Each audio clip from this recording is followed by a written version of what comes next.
Hey everyone, this is Alex Cutlip, if you didn't already know. Uh, Fair warning, gonna try not to go over 10 minutes. No promises though, so I apologize outright. Also, if my voice sounds a little raspy or something, I apologize for that. I, just like myself up, may have had a minor screaming match with one of my buddies, and my throat feels terrible because of it, so go me. But anyways, right into it. I decided to do my final project on ADHD. This semester has been kind of, it's been an interesting, it's been an interesting summer. I'll leave it at that.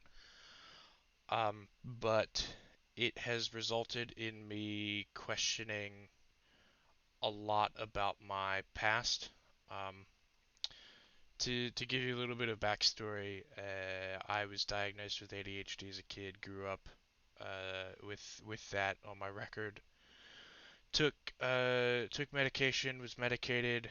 Went through therapy. The whole shebang. That everybody goes through with ADHD. Growing up with it.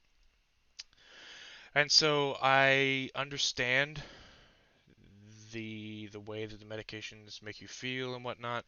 And so I've been reflecting on my youth growing up quite a bit lately, and I wanted to put a bit of an educational spin on all of this and kind of guide my thinking. And so I said, well, what would be a good way to help further my understanding of psychology? And to me, I thought, well, what better way than to tie it in with abnormal psych? Um, I mean, it's a mental illness, and so I said, perfect. Let's dig into that. So I went into this. I didn't do, unfortunately, I didn't do anything super creative. All I simply did was I sat down, I dug into the internet, and just I went to see what ADHD is, what information is available readily for anyone if they want to dig around on the internet about ADHD. Um, I don't see it as a major mental illness, if that makes sense. Definitely not something like schizophrenia or like serious autism. But I still wanted to see what was out there, and what intrigued me the most was because I mean, going through the course and everything, and growing up with it, I understand what ADHD is and what it does, but I wanted to know what other people thought. I wanted to know what both the scientific community said about ADHD and what the general consensus was there, and I also wanted to know what the common people, that's probably not the best way to put that, but just everyday Joes, what they think about ADHD and their opinions and thoughts on it. Um, so unsurprisingly, I mean, the scientific community was very much so like, yes, it's a mental illness. This is what it is. It's um, hyperactivity and inability to focus. Fidgety is a big key thing with that. So all of this is readily available. Look on the CDC, the APA, all of these websites. What ADHD is, it's very easy to find on the internet. But what was most interesting to me, I stumbled across a couple things that were very interesting. Dissenting opinions.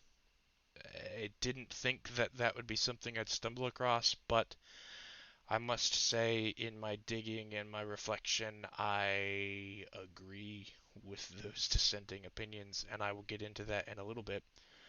Um, but one thing during my research, and or mentioned this all in my paper and whatnot, but I'll mention it here. It was very interesting. I'm sure many of you are familiar with disability, particularly like workman's comp and different legal benefits to people with disabilities, whether they're hurt in the workforce or they have some other disability, they're wheelchair bound or whatever. But an interesting thing that I found is that people with ADHD are available for the same benefits, or eligible rather. Um, However, there's obvious stipulations, or I feel would be obvious stipulations, in that the case, the ADHD and the individual case, it would have to be to such a degree that it's utterly debilitating. You are not able to work, you're not able to live because you are unable to focus because of the ADHD.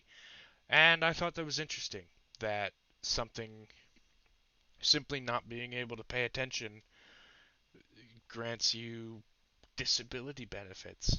Um, or rather, it makes you eligible or you can qualify for disability benefits, which is still, it's astonishing to me given my opinion, albeit probably controversial and archaic, but I wouldn't be Alex Cutlip if I didn't have controversial opinions. So, but so anyways, that was a very interesting tidbit that I stumbled across. But the bulk of this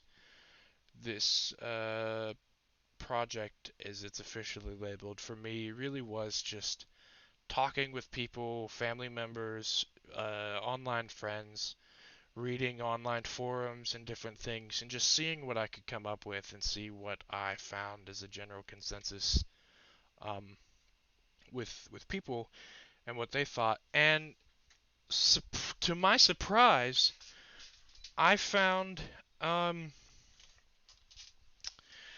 that a lot of people aren't convinced. Um, and I think rightfully so. Um, ADHD seems odd to me, at least. And again, I want to clarify that I've been diagnosed with it. I grew up with a diagnosis. I went through and took the medications and whatnot, so I know what they do.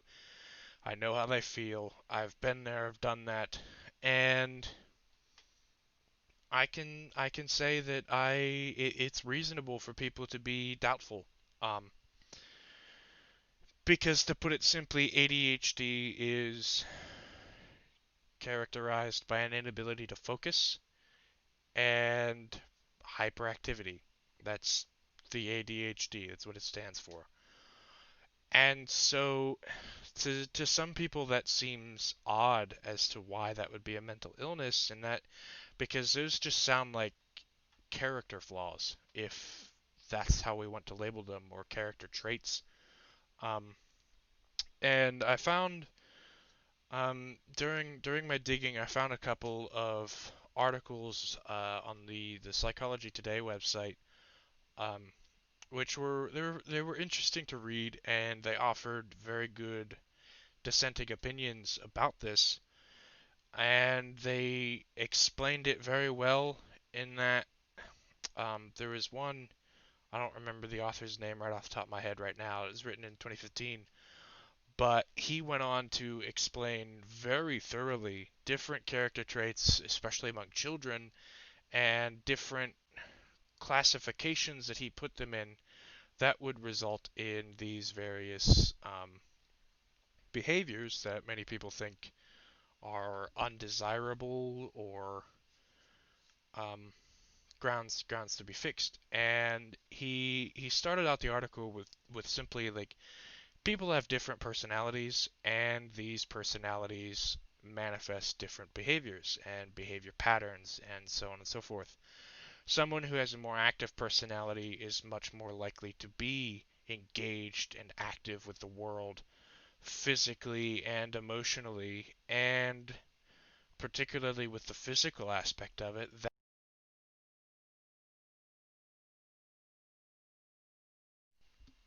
Sorry about that. My headset automatically turned off. But these character aspects, the interacting with the world, can be seen as hyperactivity and a lack of focus. Um, the way I see it, ultimately, again looking back personally on me, I wasn't disinterested and couldn't focus on things because I wasn't able to. It was simply that I wasn't interested in that. I was 5, 6, 8 years old, and I wasn't interested in sitting down and doing my math homework. I would much rather be outside playing and exploring and interacting with the world. But because that was considered the undesirable action, it has been labeled a mental illness. And I am of the opinion that that's very irresponsible of us. Um, Different people interact with the world in different ways, and I think that it is, again, it's very irresponsible of us to label those of us who interact with it differently, undesirably. They don't fit within the social norm that they should be considered mentally ill, and that we should drug them up with different medications, Ritalin, Adderall, you name it. I mean, those are some of the two big ones. Um, I think it's very irresponsible that we dope these kids up with stimulants and other drugs that severely alter their personalities and the way that they interact with the world and the way that they learn, simply because they are behaving in a way that we see as difficult. And there was another article, and I realize I'm over 10 minutes, and I apologize. I'm gonna wrap it up here. But there was another article that mentioned,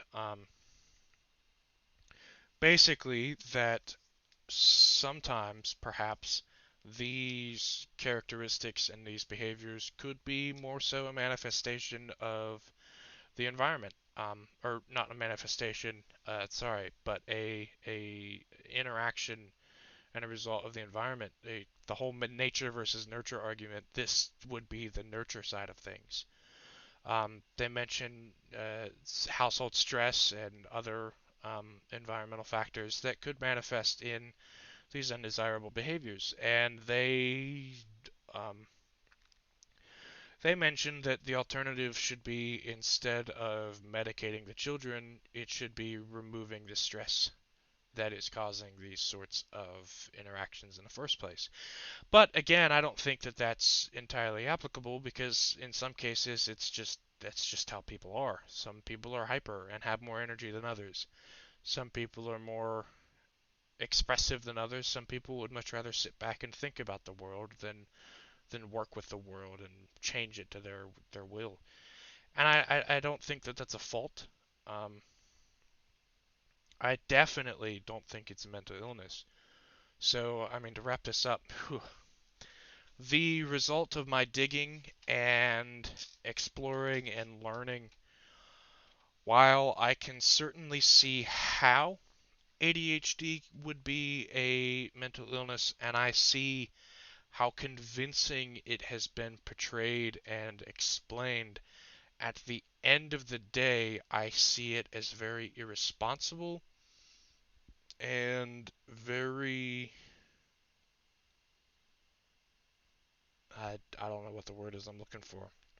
I see it as irresponsible to pin this definition and this diagnosis on people simply because they possess more energy than we see appropriate, and they don't want to focus on the things that we want them to focus on.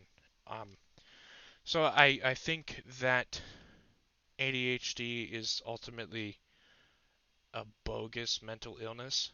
Um, and I would encourage you guys to think about it. If you disagree with me completely, I understand. This is a rather radical opinion. Um, and I will definitely be thinking on it, and I may stumble across information that will change my mind later on down the road. But specifically in the context of this assignment, and while doing my research and talking with people and seeing what I could find on the internet and whatnot, I kept leaning more and more towards, like, this ADHD stuff. It's not what we think it is. Um, and I don't know what else to call it other than just, I mean, kids being kids, boys being boys. Um, And I think it's irresponsible to call that a mental illness when in reality it's just children acting in their nature. And before I close, I think that it should be noted that it's, at least for me, and I know it's not the same for everybody, like I grew out of it because ultimately as I grew up and I matured and I realized um, my priorities, I was able to ultimately sit down and say, okay, look, you can do whatever it is you're wanting to do over here, but first this needs to be done. So then I'll focus. Keyword there, focus. I learned to hone in on this stuff and get what needs to be done, and then I was able to go off on the rabbit trails. So, well, yes, it presented a challenge. I still think that's a character thing. I don't think that's a mental illness thing. And it's something that can be learned. Medication didn't fix it for me. I did not learn these things until I was a teenager, a freshman, sophomore in high school. And by that time, I had already taken myself off of the medications because I didn't like what it was doing to me. I didn't like how I felt. I had people come back to me in high school saying that I was a jerk, I was a butthead, and I was just downright mean in middle and elementary school. And those were the times when I was on medication. And I'm not pointing fingers. I don't want to blame anything, but my personality was different when I was on these medicines than the personality that I have now. Am I still a sarcastic prick? Sure. Probably yes. The answer is definitely yes. But I am a different man, and I have learned to focus in and calm down when I need to. When I don't need to be focused on a task or something and I'm able to be relaxed, then I will be a little bit more hyper and jolly and good-natured. But when push comes to shove and things need to be done, I will focus in on what needs to be done. And I see that in a lot of people, especially when you look at the numbers of ADHD cases. Nearly 10% of American children are diagnosed with ADHD, but that number drops down to under 5% in adults. So what happens? Somewhere between childhood and adulthood, somewhere during adolescence, something clicks and people are suddenly able to focus and tap into things. That sounds a lot less like a mental illness to me and much more like a sociological thing. Um, So yeah, with that, I'm now nearly 20 minutes into this, and I apologize. For those of you that have stuck around, congratulations. You all are very brave souls. You've been looking at this the whole time. I'm sorry. But yeah, if you have any questions, please, please, please reach out to me. I'd love to have these conversations with you. Um, in today's day and age, conversations are very few and far between. Helpful ones, the learning learning discussions. So yes, I will quit rambling, and I thank you all for paying attention this long. And again, if you have any questions, please just reach out to me. Um, and I wish you all a very, very good break. We have been dealing with so much, and I wish that these next 2 months are very relaxing and pleasant for you all. And I will surely see you all later.